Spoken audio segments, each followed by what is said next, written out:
حضور فرماتے ہیں کچھ لوگوں کو اللہ قیامت میں بغیر حساب کتاب جنت میں داخل کرے گا، فرشتے پوچھیں گے پل صراط سے ہوا ہے؟ وہ کہیں گے دیکھی نہیں۔ میزان عمل تلوائے؟ وہ کہیں گے دیکھا ہی نہیں۔ کیسے آ گئے؟ تو کہیں گے خدا کے فضل سے آ گئے۔ فرشتے پوچھیں گے تمہارا عمل کیا تھا؟ وہ کہیں گے کچھ بھی نہیں، عام لوگوں کی طرح نماز پڑھتے تھے، روزہ رکھتے تھے، حج فرض ہوا تو کیا، زکوٰۃ اگر ہمارے اوپر لاگو ہوئی تو دی، عام روٹین کے معاملات۔ تو فرمائے اتنی بڑی فضیلت کے بغیر حساب کتاب جنت، کوئی تو وجہ ہوگی۔ تو بندے عرض کریں گے وجہ ایک ہی تھی کہ رب جو ہمارے حق میں فیصلہ کرتا تھا ہم اس پر راضی ہو جایا کرتے۔ علامہ اقبال نے ایک بات لکھی ہے، اقبال کہتے ہیں جب میں لندن میں وکالت کرتا تھا تو ایک خاتون تھی، لیڈی بارنس اس کا نام تھا، چھوٹے موٹے مقدمات لے کے وہ میرے پاس آتی تھی۔ بی بی ایک ہوٹل چلایا کرتی تھی، اس کا خامن جو تھا وہ فوج میں ملازم تھا۔ اقبال نے خود لکھا ہے، اقبال فرماتے ہیں کہ ایک دن وہ خاتون پھر کسی کیس کے سلسلے میں میرے پاس آئی، تو جب وہ آئی تو اس نے نقاب اوڑھا ہوا تھا، برقع کیا ہوا تھا۔ تو چونکہ اس نے نقاب اوڑھا تھا مسلمانوں کی نشانی تھی، نقاب اوڑھنا کن کی نشانی ہے؟ اللہ آپ کو خوش رکھے۔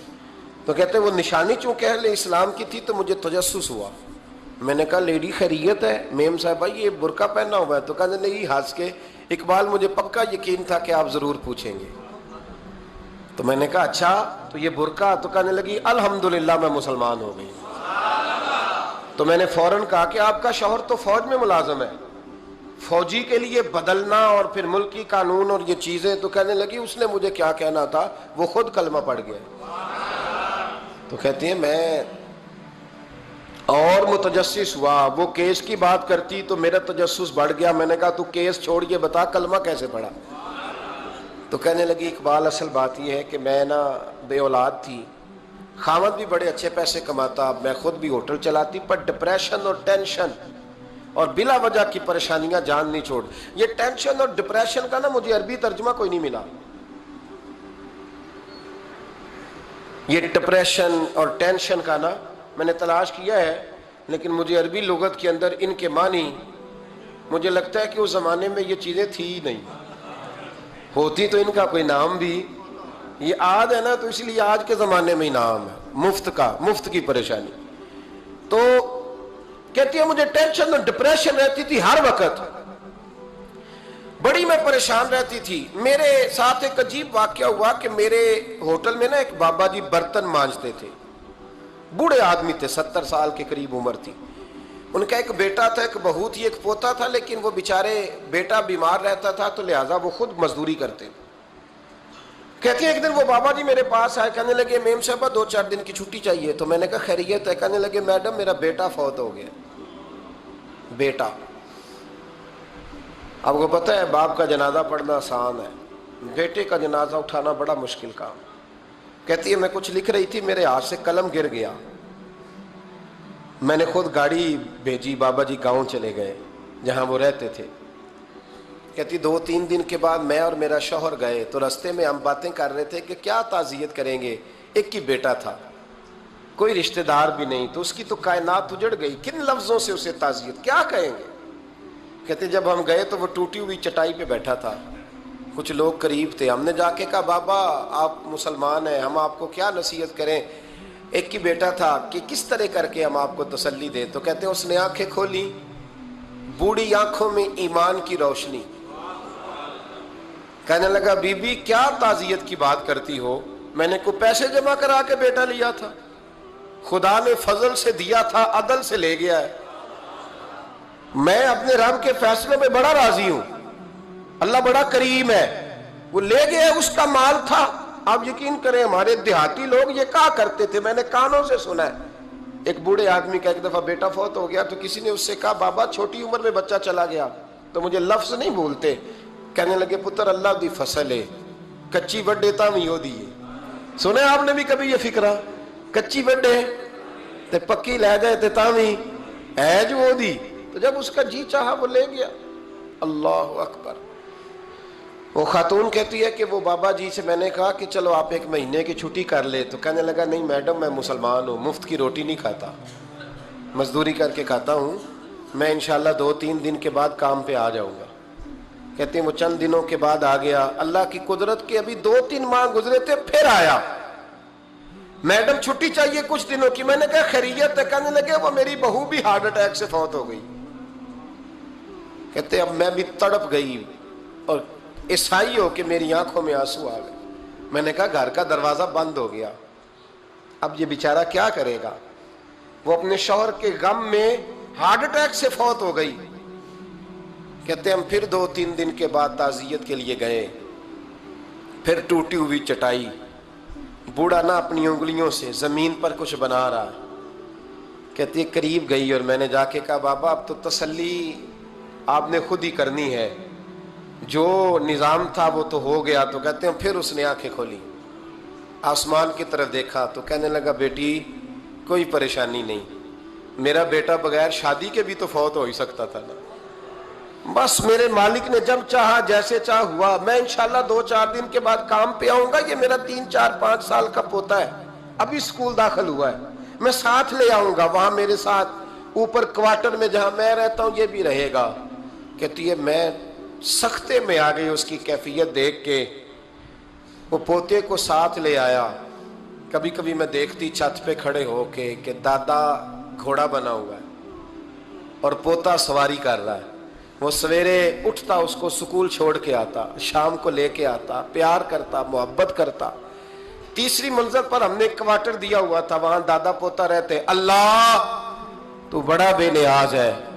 کہتی ہے اقبال ایک دن نا پوتا اوپر والی منزل پہ کھیل رہا تھا, اس کا پیر پھسلا, وہ گردن کے بل زمین پہ گرا. مجھے خبر ہوئی تو میں دوڑی, ایمبولینس منگائی. خون سے لتھڑے ہوئے اس بچے کو دادے نے اپنی گود میں رکھا. اور جب ہم ہسپتال کی طرف گئے تو ہاسپٹل بعد میں آیا, جناب اسرائیل پہلے آ گئے اور کہتے ہیں وہ گود میں دم توڑ گیا. پھر دادے نے اسے اپنے ہاتھوں سے غسل دیا, پھر اس نے اپنے بوڑھے ہاتھوں سے قبر کھودی اور پھر مٹی ڈال کے کہنے لگا انا للہ و انا الیہ راجعون. جے سونا ہی میرے دکھ وچ راضی, جے سونا ہی میرے دکھ وچ راضی. پھر سکھ نو چلے ڈاواں. کہتے ہیں وہ مٹی ڈالی اس نے, اور جب وہ واپس پلٹا تو میں بازو سے تھام کے ہوٹل قریب لائی اور میں نے اس کے قریب کہا کہ بابا تو ٹوٹ گیا ہے, تو بکھر گیا ہے. مجھے محسوس ہوتا ہے کہ اب نہ تیری راتیں اور تیری صبحیں اور تیری شامیں غموں میں گزریں گی. تو کہتے ہیں یوں اس نے ہاتھ رکھے اور یوں آنسو چھٹک دیے. کہنے لگا میڈم کیوں میرے اندر کوئی عقیدہ نہیں, میں کوئی لوارث ہوں, میرا کوئی رب نہیں, میں کیوں پریشان رہوں گا؟ میں تو پکا ہوا پھل ہوں. تھوڑے دن گزریں گے قبر میں جاؤں گا, اور جب جنت میں جاؤں گا تو اللہ میری بیٹے سے بھی ملاقات کرائے گا, میرے پوتے سے بھی ملاقات کرائے گا, میرا رب ساری ملاقاتیں کرا دے گا. میں اپنے اللہ کی رضا پہ بڑا راضی ہوں. وہ خاتون کہتی ہے میرا اور میرے شوہر کا کلیجہ پھٹنے لگا. میں نے کہا بابا یہ جذبہ کہاں سے ملتا ہے, یہ سکون کہاں سے آتا ہے, یہ کیفیت کیسے ملتی ہے؟ مجھے کہنے لگا تو نے لینی ہے؟ میں نے کہا. تو کہنے لگا تو بھی گنبد خضرا والے نبی کا کلمہ پڑھ جا, تو بھی رسول اللہ کا کلمہ پڑھ جا.